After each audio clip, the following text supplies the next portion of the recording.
Hey guys, Ed here. Thanks for tuning into the video hack series. In this episode, we'll be covering slow motion filming on your phone and combining it with the speed ramp in Splice app. After experimenting with this feature and mastering it, you'll be able to apply it to everything. The only limit is your creativity. But enough talking, let's get into it.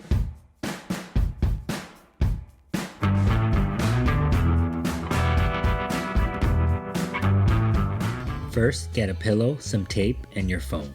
Make sure a protective phone case is on and tape the phone to your pillow. Film in slow motion mode or the setting that has the highest frames per second. I filmed at 240 frames per second. One tip for filming this trick is to preset the exposure and focus so the camera doesn't go blurry or dark while shooting. Next, carefully and as controlled as possible, throw up the pillow and strike a pose. Time the pose at the peak of the throw. Do a lot of tries so you have a lot of options. Oh yeah, and it's probably safer to do it on soft grass. Okay, so in Splice app, start a new project and import your best takes. You can trim the extra bits of the clips with a press, hold, and drag to where you want the clip to start. Then, highlight the clip and press the speed selection.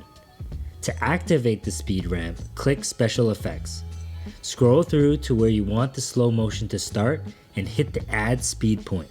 Select the first section of the clip and drag the speed bar to increase the speed of that section.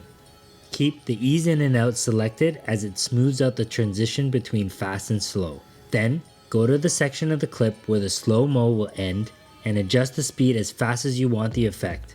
I recommend around 7 times speed.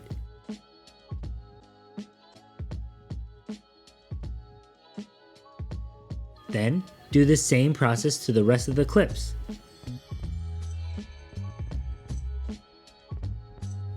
Once the video is done, simply hit the share button on the top right, select your export settings, hit save, and that's it. Okay guys, let us know if you found it useful and follow the upcoming episodes of the Splice tutorial series. Thanks for watching. I'll see you in the next one.